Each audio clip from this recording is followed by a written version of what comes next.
Hi dear, good evening to all of you and welcome to your YouTube channel WBPSC GS 101. আমি রাহুল চক্রবর্তী তোমাদের Indian polity and কনস্টিটিউশনের educator. আশা করি প্রত্যেকে ভালো আছো, সুস্থ আছো। সামনেই আমাদের WBCS পরীক্ষা রয়েছে 2020 WBCS মেন পরীক্ষাও রয়েছে এবং তার পাশাপাশি ওয়েস্ট বেঙ্গল পুলিশের নোটিফিকেশনও বেরিয়ে গেছে, সেই পরীক্ষাও রয়েছে। তো সামনে এতগুলো গুরুত্বপূর্ণ পরীক্ষা, সেই সমস্ত পরীক্ষার প্রিপারেশনের জন্য আমাদেরকে খুব ভালোভাবে তৈরি হতে হবে। আমাদের যে পুরনো পড়াগুলো সেগুলো আমাদেরকে রিভিশনস দিতে হবে, প্র্যাকটিস করতে হবে এবং তার পাশাপাশি নতুন যে পড়াগুলো সেই পড়াগুলোও আমাদেরকে দেখতে হবে। তো এই সময়কালে WBPSC GS 101 এই ইউটিউব চ্যানেল, যে চ্যানেল থেকে তোমাদেরকে বিভিন্ন বিষয়ে বিভিন্ন সাবজেক্টের ওপর তোমাদেরকে ডেপথ নলেজ দেওয়া হচ্ছে ডিটেলসে, যেখানে আমি তোমাদের সাথে আলোচনা করছি ইন্ডিয়ান পলিটি, এবং ইন্ডিয়ান পলিটি আমি তোমাদের সাথে যে আলোচনা করছি এই আলোচনার বিশেষত্ব হচ্ছে এটাই যে আমি তোমাদের সাথে যে তথ্যগুলো শেয়ার করছি এই ইউটিউব চ্যানেলের মাধ্যমে, সেই তথ্যগুলো ইন্ডিয়ান পলিটি এম লক্ষ্মীকান্ত বইয়ের। ইন্ডিয়ান পলিটি এম লক্ষ্মীকান্ত বই, যে বই আমাদের কাছে অতি পরিচিত, অতি গুরুত্বপূর্ণ, কিন্তু এই বইটা পড়ার ক্ষেত্রে, বোঝার ক্ষেত্রে আমরা কিছুটা সমস্যায় থাকি, কিছুটা হলেও আমরা কনফিউজড থাকি যে আমার WBCS প্রিপারেশনের জন্য আমাকে এই বইটা কিভাবে পড়তে হবে, কোন চ্যাপ্টারগুলো পড়তে হবে, এবং যে চ্যাপ্টারগুলো পড়তে হবে সেই চ্যাপ্টারগুলোর কোন জায়গাগুলো পড়তে হবে, কিভাবে পড়তে হবে। তো এই সমস্যা সমাধানের উপায় হিসাবে এই ইউটিউব চ্যানেল, যে ইউটিউব চ্যানেলে আমি ধারাবাহিকভাবে তোমাদের সাথে ইন্ডিয়ান পলিটি এম লক্ষ্মীকান্ত বইয়ের প্রত্যেকটা চ্যাপ্টার ধরে ধরে আমি তোমাদের সাথে আলোচনা করছি। ইতিমধ্যেই বেশ কিছু গুরুত্বপূর্ণ চ্যাপ্টার আলোচনা করা হয়ে গেছে। তারা প্রথম থেকে এই চ্যানেল ফলো করছো, দেখছো, তারা জানো। আর যারা আজকে নতুন দেখছো, এটুকুনটা বলতে পারি যে প্রত্যেকটা চ্যাপ্টার এখানে ধরে ধরে আলোচনা করেছি আমি, একদম historical background, making of constitution, preamble. এখন আমি তোমাদের সাথে যে চ্যাপ্টারটা নিয়ে আলোচনা করছি সেটা হচ্ছে গিয়ে ফান্ডামেন্টাল রাইটস, এবং ফান্ডামেন্টাল রাইটসের মূল যে রাইটগুলো, সেই রাইটসগুলোও আমি তোমাদের সাথে আলোচনা করেছি। Right to equality, right to freedom of religion, reads, এবং রিডসগুলোও আমি তোমাদের সাথে ডিটেলসে আলোচনা করেছি, মিনিং এবং স্কোপ। তো এখন আমি ফান্ডামেন্টাল রাইট নিয়েই তোমাদের সাথে আলোচনা করছি। যেরকম আজকে আমি তোমাদের সাথে আলোচনা করব আর্টিকেল 33, এক্সক্লুসিভলি আর্টিকেল 33, যেখানে পার্লামেন্টকে ক্ষমতা দেওয়া হয়েছে যে police force, paramilitary force, arm ফোর্সের যারা মেম্বার তাদের ফান্ডামেন্টাল রাইট কী করতে পারবে, রেস্ট্রিক্ট করতে পারবে, লিমিট করতে পারবে। তো এই যে অধিকার আর্টিকেল 33 থেকে ভারতের পার্লামেন্টকে দেওয়া হয়েছে ফান্ডামেন্টাল রাইট রেস্ট্রিক্ট করার ক্ষেত্রে, যারা arm force, paramilitary force, police ফোর্সের মেম্বার তাদের ক্ষেত্রে। তো এই রাইটটাই নিয়ে, এই বিষয়টা নিয়েই আমি তোমাদের সাথে আজকে ডিটেলসে আলোচনা করব। আর আলোচনা শুরু করার আগে আরও কিছু গুরুত্বপূর্ণ তথ্য আমি তোমাদের সাথে শেয়ার করতে চাই। তো এই যে পরীক্ষাগুলোর আমি কথা বললাম, WBCS, ওয়েস্ট বেঙ্গল পুলিশের কনস্টেবল, SI, বা সামনে আমাদের যে পরীক্ষাগুলো রয়েছে সেই পরীক্ষাগুলোর ওপর আনএকাডেমি থেকে বেশ কিছু গুরুত্বপূর্ণ কোর্স এই সময়কালে লঞ্চ করা হয়েছে তোমাদের পরীক্ষা যে প্রস্তুতি, সেই পরীক্ষা প্রস্তুতিকে আরও ভালো এবং সুন্দর করে তোলার জন্য। তো এরকমই একটি কোর্স, যে কোর্সটা হচ্ছে ট্রায়াম্প 3, যে কোর্সটা স্টার্ট হয়েছে 12 জানুয়ারি থেকে। এই কোর্সটা হচ্ছে WBCS 2021 প্রিলিমসের ওপর 75 ডেজের একটা স্পেশাল কোর্স। এরকম WBCS প্রিলিমসের ওপর আনএকাডেমি থেকে লাস্ট ডিসেম্বর মান্থ থেকে বিভিন্ন কোর্স লঞ্চ করা হয়েছে। MCQ, প্রিভিয়াস ইয়ার কোশ্চেন্স, তারপরে টপিক ওয়াইজ ডিটেলস আলোচনা, প্রত্যেক কটা কোর্স, যে কোর্স WBCS 2021 প্রিলিমসের ওপর। তো এরকমের একটি কোর্স যেটা 75 ডেজের একটা স্পেশাল কোর্স 2021 WBCS প্রিলিমসের ওপর, যা স্টার্ট হয়েছে 12 জানুয়ারি থেকে। এরপরের যে কোর্স সেটাও হচ্ছে WBCS প্রিলিমসের ওপর recorded batch with live doubt clearing session, যেটা স্টার্ট হয়েছে 18 জানুয়ারি থেকে, 18 জানুয়ারি থেকে। এরপরের যে কোর্স সেটা হচ্ছে WBP কনস্টেবল এবং SI এর ওপর। তো WBP কনস্টেবল এবং SI এর নোটিফিকেশনস বেরিয়ে গেছে, আশা করি তোমরা প্রত্যেকেই অবগত আছো। তো এই কোর্সে জয়েন করে তোমাদের যে WBPর যে প্রিপারেশনস কনস্টেবল এবং SI এর, সেটাকে আরও ভালো করে তোমরা তুলতে পারবে। তো এই কোর্সটা স্টার্ট হয়েছে 25 জানুয়ারি থেকে। এরপরের যে কোর্স সেটা হচ্ছে কৃষি প্রযুক্তি সহায়িকার ওপর 120 দিনের একটা স্পেশাল কোর্স, যেটা স্টার্ট হয়েছে 20 জানুয়ারি থেকে। এরপরের যে কোর্স সেটা হচ্ছে WBCS প্রিলিম 2021 এর ওপর কোর্সটা হচ্ছে লক্ষ্য, কোর্সটার নাম হচ্ছে লক্ষ্য, কিন্তু এই কোর্সের বৈশিষ্ট্য হচ্ছে এটাই যে এই কোর্সে আনএকাডেমির এডুকেটররা তোমাদের সাথে প্রত্যেকটা টপিক আলোচনা করবেন হিন্দি ল্যাঙ্গুয়েজে, হিন্দি ভার্সানের ব্যাচ। তো হিন্দি ভার্সানের যারা তোমরা স্টুডেন্ট রয়েছো, যারা WBCS এক্সাম দিতে চলেছো, তো তাদের ক্ষেত্রে খুবই গুরুত্বপূর্ণ এই কোর্স, যেখানে আনএকাডেমির এডুকেটররা তোমাদের সাথে প্রত্যেকটা টপিক আলোচনা করবেন হিন্দি ভার্সানে। তো হিন্দি ভার্সানের ওপর সম্পূর্ণ কোর্স লক্ষ্য WBCS প্রিলিম 2021। এরপরের যে কোর্স সেটা হচ্ছে WBCS প্রিলিমসের ওপর, এবং যে কোর্সে আনএকাডেমির এডুকেটররা তোমাদের সাথে আলোচনা করবেন প্রিভিয়াস ইয়ার কোশ্চেন্স এবং MCQ মাল্টিপল চয়েস কোশ্চেন্স। তো প্রিভিয়াস ইয়ার কোশ্চেন্স এবং মাল্টিপল চয়েসের ওপর এক্সক্লুসিভ এই কোর্স, যেটা স্টার্ট হয়েছে 13th জানুয়ারি থেকে। এরপরের যে কোর্স সেটা হচ্ছে আগমন, যেটা হচ্ছে 2022 WBCS প্রিলিমসের ওপর। 2022তে যারা WBCS এক্সাম দিতে চলেছো, এই বছর হয়তো যারা বয়সের কারণে দিতে পারোনি বা গ্র্যাজুয়েশন কমপ্লিট হয়নি, তো তাদের জন্য এই কোর্সটা লঞ্চ করা হয়েছে, যে যারা এখন থেকে কি করতে পারবে 2022 এর জন্য নিজেদেরকে তৈরি করতে পারবে।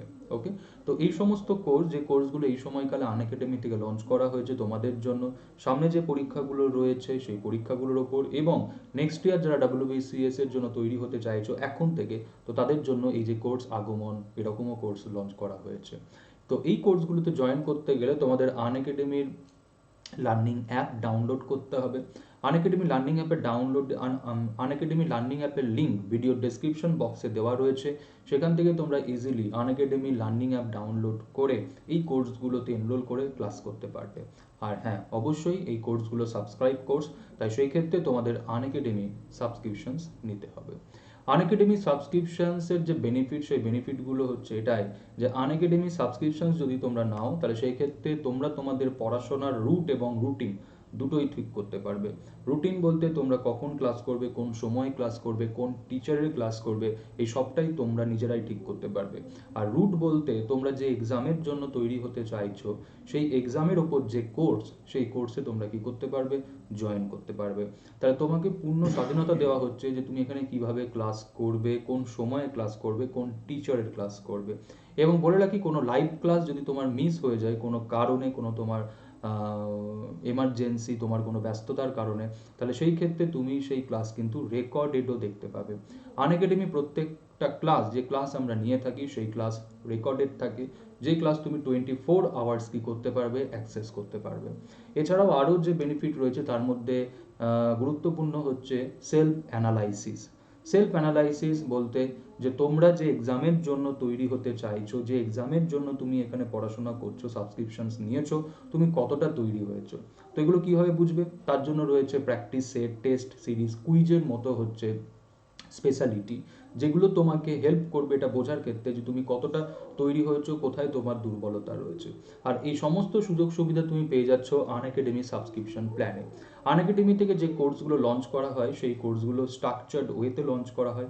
স্ট্রাকচার্ড কোর্স মানে কি, যে এক্সামের ওপর যে কোর্সটা লঞ্চ হচ্ছে, সেই এক্সামের যে নির্দিষ্ট সিলেবাস, সেই নির্দিষ্ট সিলেবাস এডুকেটররা কী করবেন, তোমাদের সাথে আলোচনা করবেন, তোমাদেরকে সেই সিলেবাসের ওপর গাইড করবেন।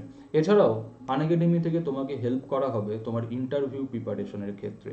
তার জন্য পার্সোনালিটি ডেভেলপমেন্ট ব্যাচ রয়েছে। পার্সোনালিটি ডেভেলপমেন্ট ব্যাচ যেটা তোমাকে হেল্প করবে তোমার ইন্টারভিউ প্রিপারেশনের ক্ষেত্রে।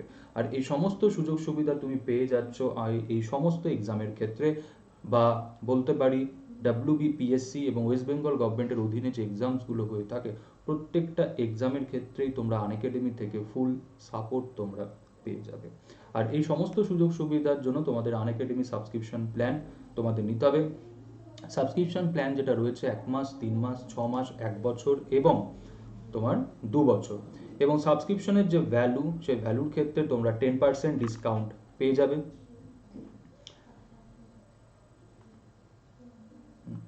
10% ডিসকাউন্ট পেয়ে যাবে। 10% ডিসকাউন্টের জন্য তোমাদেরকে যেটা করতে হবে সেটা হচ্ছে একটা রেফারেল কোড তোমাদের ইউজ করতে হবে। সেই রেফারেল কোডটা হচ্ছে রাহুল101। রাহুল101 এই রেফারেল কোড যদি তোমরা ইউজ করো, তাহলে সেই ক্ষেত্রে তোমরা সাবস্ক্রিপশনের ক্ষেত্রে 10% ডিসকাউন্ট পেয়ে যাবে। ওকে, এবং এই সাবস্ক্রিপশনস তোমরা ইএমআইতেও দিতে পারবে, আইদার ডেবিট কার্ড এবং credit card. Credit card all bank eligible. So অপেক্ষা করার কোনো কারণ নেই, আনএকাডেমি লার্নিং অ্যাপ ডাউনলোড করো, সাবস্ক্রিপশনস নাও, এবং তোমার যে পরীক্ষা প্রস্তুতি, সেই পরীক্ষা প্রস্তুতি আনএকাডেমির যে স্ট্রাকচার্ড কোর্স, সেই কোর্সে জয়েন করে সেটাকে আরও ভালো এবং সহজ করে তোলো। তো জয়েন আনএকাডেমি, সাবস্ক্রাইব আনএকাডেমি। তো চলো আজকে আমরা আমাদের যে ক্লাসের বিষয়বস্তু সেই বিষয়ে চলে আসি। তো আজকে আমরা যে টপিকটা আলোচনা করব আজকের এই ক্লাসে, সেটা হচ্ছে armed force and fundamental rights, article 33। তো দেখো আমাদেরকে যে অধিকারগুলো দেওয়া হয়েছে, মৌলিক অধিকার যেগুলোকে আমাদের দেওয়া হয়েছে পার্ট 3-তে, ঠিক আছে, যেগুলো আমরা ডিটেলসে আলোচনা করেছি, right to equality, right to freedom, right against exploitations, ধর্মীয় স্বাধীনতার অধিকার। তো এই যে অধিকার যেগুলো আমাদের দেওয়া হয়েছে, আমরা প্রথমেই পড়েছিলাম ইন্ট্রোডাকশন ক্লাসে যে আমাদেরকে যে অধিকারগুলো দেওয়া হয়েছে সেই অধিকারগুলো অ্যাবসোলিউট নয়, ঠিক আছে, সেই অধিকারগুলো অ্যাবসোলিউট নয়। ফান্ডামেন্টাল রাইট, যে রাইটগুলোকে আমরা কি করতে পারি, রেস্ট্রিক্ট করতে পারি, লিমিট করতে পারি। এবং ফান্ডামেন্টাল রাইটস আমরা কিভাবে রেস্ট্রিক্ট করব, কি কারণে রেস্ট্রিক্ট করব, সেটাও কিন্তু সংবিধানে বলে দেওয়া আছে, সেটাও কিন্তু সংবিধানে বলে দেওয়া আছে। এবং আমরা জানি যে কিছু অধিকার, যে অধিকারগুলো এক্সক্লুসিভলি ভারতের নাগরিকদের জন্য, আর কিছু অধিকার রয়েছে যে অধিকার ভারতবর্ষে বসবাসরত সমস্ত ব্যক্তির জন্য, মানে কি ভারতবর্ষের নাগরিক এবং একজন বিদেশীয় সেই অধিকারগুলো পেয়ে থাকে। তাহলে এই যে নাগরিকরা অধিকার পাবে, তাহলে এই নাগরিকদের মধ্যে দেখা যাচ্ছে সরকারি কর্মচারী, সেও ভারতের নাগরিক, যে দেখা যাচ্ছে পুলিশে চাকরি করছে সেও ভারতের নাগরিক, যে দেখা যাচ্ছে আর্ম ফোর্সে চাকরি করছে সেও ভারতের নাগরিক। কিন্তু আমাদের সংবিধানে বলা হচ্ছে আর্টিকেল 33-তে যে পার্লামেন্ট প্রয়োজনে কি করতে পারবে, police force, arm force, paramilitary ফোর্সে যারা কর্মরত তাদের ফান্ডামেন্টাল রাইট কি করতে পারবে, রেস্ট্রিক্ট করতে পারবে, লিমিট করতে পারবে। তো এই যে আর্টিকেল 33, যেখান থেকে পার্লামেন্টকে ক্ষমতা দেওয়া হচ্ছে যে police force, arm force, paramilitary ফোর্সের যারা মেম্বার্স তাদের যে ফান্ডামেন্টাল রাইট, সেই ফান্ডামেন্টাল রাইট এনজয়মেন্টের ক্ষেত্রে কি করতে পারবে, রেস্ট্রিকশন আনতে পারবে। রেস্ট্রিকশনটা কি আনতে পারবে বা কিরকম রেস্ট্রিকশন আনতে পারবে সেটা আর্টিকেল 33-তে বলা নেই। আর্টিকেল 33-তে বলা হচ্ছে যে পার্লামেন্ট আইন করে কি করবে, সেই রেস্ট্রিকশনস আনতে পারবে। তো সেই বিষয়টা নিয়ে আমি তোমাদের সাথে আলোচনা করব। তো আর্টিকেল 33, দেখো আমি ডিটেলসে প্রত্যেকটা বিষয় আমি তোমাদের সাথে আলোচনা করব। তো article 33 empower the parliament to restrict or abrogate the fundamental rights of the member of armed force, paramilitary force, police force, intelligence agencies, etc. ওকে, তাহলে আর্টিকেল 33 ভারতের সংসদকে ক্ষমতা দিচ্ছে যে arm force, paramilitary force, police ফোর্সের যারা মেম্বার তাদের fundamental right কি করতে পারবে, পার্লামেন্ট আইন করে সেটাকে রেস্ট্রিক্ট করতে পারবে বা খর্ব করতে পারবে। অ্যাব্রোগেট মানে হচ্ছে খর্ব করা। তাহলে এখানে বলে রাখি আর্টিকেল 33-তে পার্লামেন্টকে ক্ষমতা দেওয়া হচ্ছে যে পার্লামেন্ট আইন করে কি করতে পারবে, police force, paramilitary force, arm ফোর্সের যারা মেম্বার তাদের ফান্ডামেন্টাল রাইট রেস্ট্রিক্ট করতে পারবে। কিন্তু সেখানে গ্রাউন্ড বলতে পারো বা ফান্ডামেন্টাল রাইট কোনগুলো রেস্ট্রিক্ট করা যাবে, কোনগুলো রেস্ট্রিক্ট করা যাবে না, এরকম কিন্তু কিচ্ছু বলা নেই। মানে ধরো আমি একটা যদি এক্সাম্পল দিই, যে এরকম যে রাইট টু স্পিচ রেস্ট্রিক্ট করা যাবে না, কিন্তু right to form of association restrict করা যাবে। মানে ফর এক্সাম্পল যদি আমি তোমাদেরকে এভাবেই বোঝাই যে আর্টিকেল 19 যেখানে আমাদেরকে কি দেওয়া রয়েছে বলো, 6 fundamental freedom, right to speech, right to form of association, right two assembly, ঠিক আছে, এই যে অধিকারগুলো আমাদের দেওয়া হয়েছে। তো আর্টিকেল 33-তে কিন্তু এরকম বলা নেই যে parliament freedom of speech restrict করতে পারবে না, রেস্ট্রিক্ট করতে পারবে freedom of association, freedom of assemble restrict করতে পারবে। তো এরকম কিন্তু কিচ্ছু বলা নেই যে পার্লামেন্ট এটা রেস্ট্রিক্ট করতে পারবে না, ওটা রেস্ট্রিক্ট করতে পারবে, এরকম কিচ্ছু বলা নেই। তাহলে আমরা বলতেই পারি আর্টিকেল 33 যেখানে পার্লামেন্টকে অ্যাবসলিউট পাওয়ার দেওয়া রয়েছে, যে পার্লামেন্ট আইন করে কি করতে পারে, paramilitary force, arm force, police ফোর্সের যারা মেম্বার তাদের ফান্ডামেন্টাল রাইট কি করতে পারে বলো, রেস্ট্রিক্ট করতে পারে। এবং সেটা পার্লামেন্টের ওপর কোনো রেস্ট্রিকশন নেই সেই ক্ষেত্রে, যে পার্লামেন্ট এই রাইটটা পারবে না রেস্ট্রিক্ট করতে, ওই রাইটটা পারবে না রেস্ট্রিক্ট করতে, শুধুমাত্র এই রাইটগুলোই রেস্ট্রিক্ট করতে পারবে, তাও আবার এই গ্রাউন্ডে, কিচ্ছু বলা নেই। তাহলে আর্টিকেল 33 যেখানে কিন্তু পার্লামেন্টকে অ্যাবসলিউট পাওয়ার দেওয়া হচ্ছে। আর এই যে প্রভিশনসটার উদ্দেশ্যটা কি, যাতে এই ফোর্সগুলো মানে paramilitary force, arm force, police force, এই প্রত্যেকটা ফোর্সের তো একটা নির্দিষ্ট উদ্দেশ্য আছে, ঠিক আছে? তাহলে এই ফোর্স যাতে তাদের যে প্রপার ডিউটি, সেই প্রপার ডিউটি যাতে ডিসচার্জ করতে পারে, তার জন্যই প্রয়োজনে পার্লামেন্ট কি করতে পারবে, এই ফোর্সের যারা মেম্বার তাদের ফান্ডামেন্টাল রাইট রেস্ট্রিক্ট করতে পারবে এবং লিমিট করতে পারবে। ওকে, নেক্সট দেখো কি বলছে, the power to make laws under article 33 is conferred only on parliament and not a state legislature. Any such law made by Parliament cannot be challenged in any court on the ground contraventions of any fundamental right. তাহলে বলছে এই যে article 33 তে বলা হচ্ছে যে parliament paramilitary force, police force, এই সমস্ত ফোর্সের যারা মেম্বার্স তাদের ফান্ডামেন্টাল রাইট রেস্ট্রিক্ট করতে পারবে। তাহলে এই যে ক্ষমতা, এই ক্ষমতা কিন্তু পার্লামেন্টকেই দেওয়া হচ্ছে। তার মানে কি, স্টেট লেজিসলেচার এরকম কোনো আইন করতে পারবে না, ঠিক আছে? স্টেট লেজিসলেচার এরকম কোনো আইন করতে পারবে না। তাহলে ফান্ডামেন্টাল রাইটের যে restrictions paramilitary force, police force, arm ফোর্সের মেম্বারদের ক্ষেত্রে, তাহলে ফান্ডামেন্টাল রাইট রেস্ট্রিকশনের যে আইন, সেই আইনটা পার্লামেন্টই করতে পারবে, স্টেট লেজিসলেচার এই বিষয়ে আইন করতে পারবে না। তাহলে ফান্ডামেন্টাল রাইট রেস্ট্রিকশনের যে আইন প্যারামিলিটারি ফোর্স এবং পুলিশ ফোর্সের ক্ষেত্রে, এই আইনটা একমাত্র করতে পারবে পার্লামেন্ট, স্টেট এই বিষয়ে আইন করতে পারবে না। এবং বলছে পার্লামেন্ট যখন এরকম করে একটা আইন করবে, সেই আইন আমরা ভারতবর্ষের কোনো আদালতে চ্যালেঞ্জ করতে পারবো না, এই কারণে যে সেই আইনটা মৌলিক অধিকারের বিরোধী। তো আমি যেটা প্রথমেই তোমাদেরকে বলছিলাম যে আর্টিকেল 33 থেকে পার্লামেন্টকে যে ক্ষমতাটা দেওয়া হয়েছে, সেই ক্ষমতাটা অ্যাবসলিউট, মানে সেখানে পার্লামেন্টের ওপর কোনো রেস্ট্রিকশনস নেই যে পার্লামেন্ট এই অধিকারটা রেস্ট্রিক্ট করতে পারবে না, অ্যাব্রোগেট করতে পারবে না।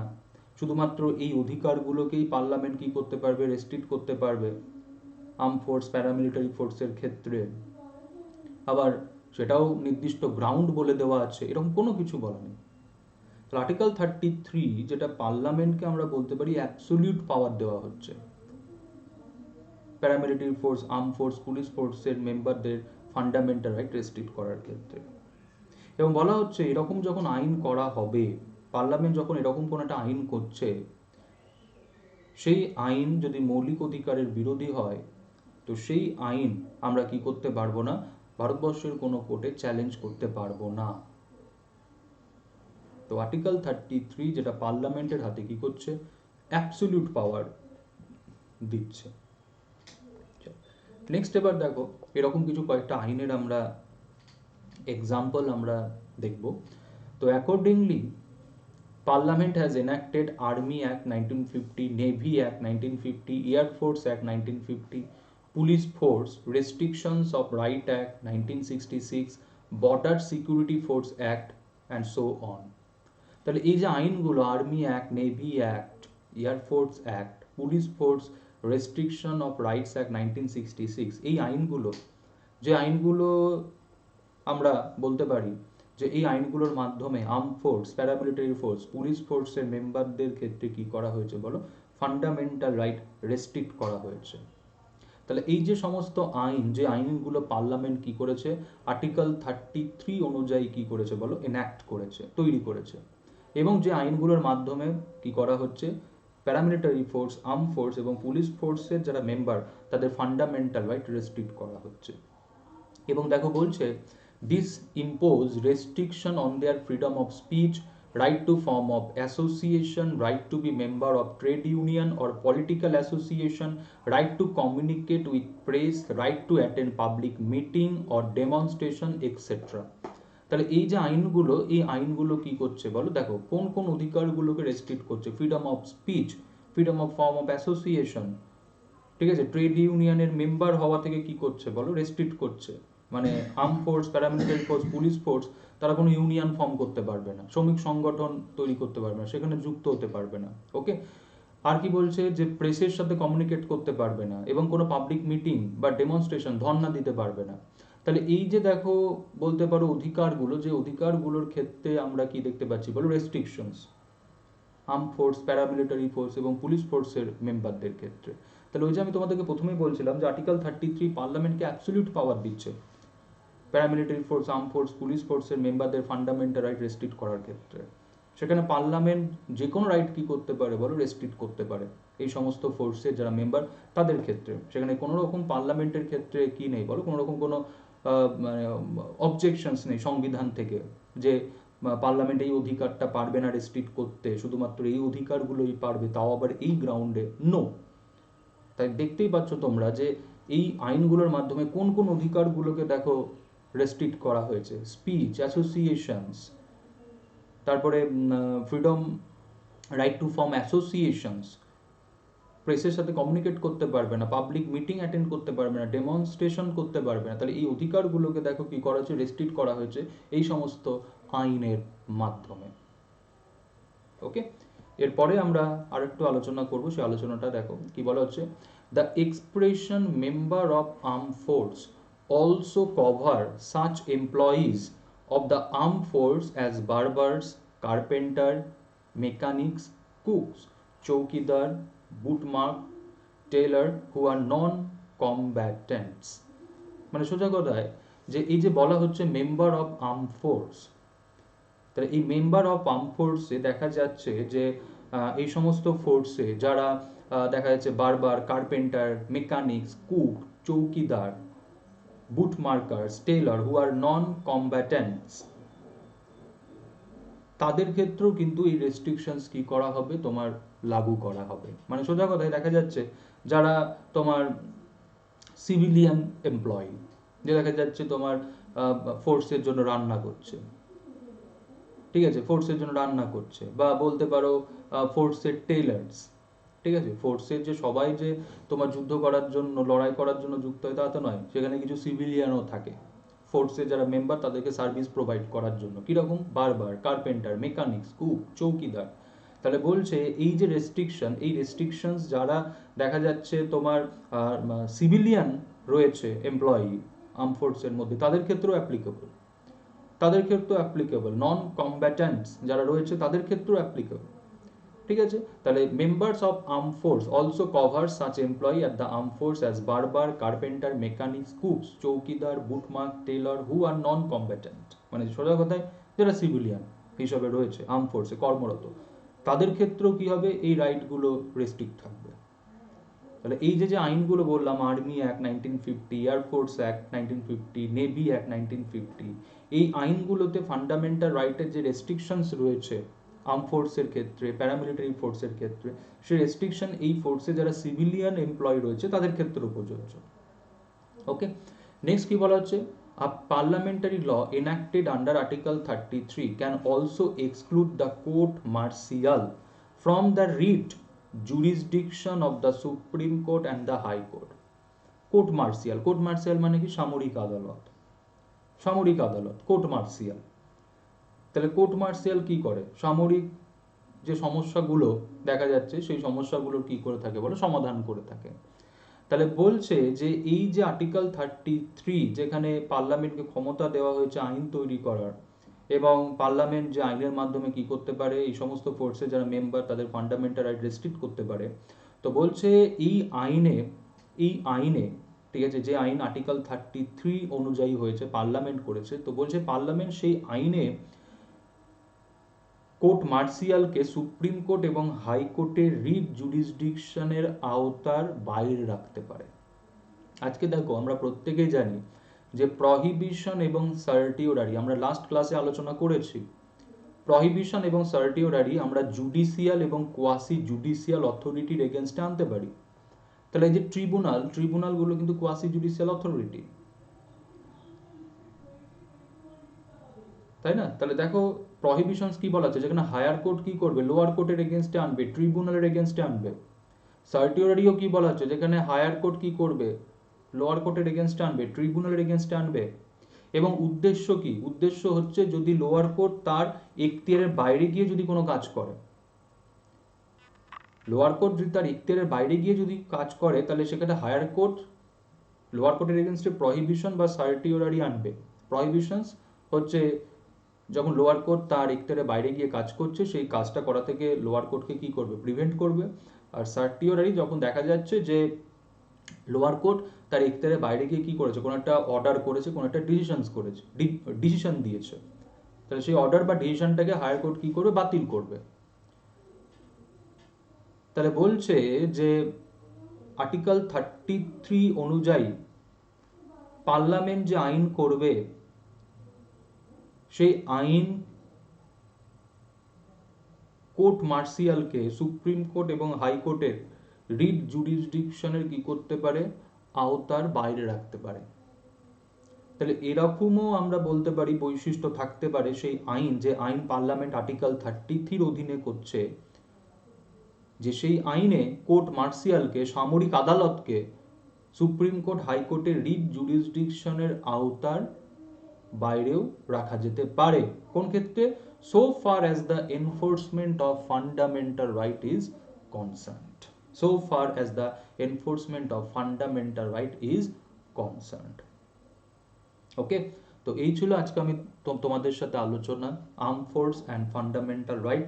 তো ডিটেলস আমি তোমাদের সাথে আলোচনা করলাম, যেখানে পার্লামেন্টের ক্ষমতা আমি তোমাদের সাথে আলোচনা করলাম, যে কিভাবে সংবিধান থেকে পার্লামেন্টকে ক্ষমতা দেওয়া হয়েছে, যে পার্লামেন্ট আইন করে কি করতে পারবে, এই সমস্ত ফোর্সের যারা মেম্বার তাদের ফান্ডামেন্টাল রাইট রেস্ট্রিক্ট করতে পারবে। এবং কিছু আইন তোমাদের সাথে আলোচনা করলাম, যে যে আইনগুলোতে আমরা দেখতে পাচ্ছি যে এই সমস্ত ফোর্সের যারা মেম্বার্স রয়েছেন তাদের ফান্ডামেন্টাল রাইট রেস্ট্রিক্ট করার ক্ষেত্রে আইনগুলো।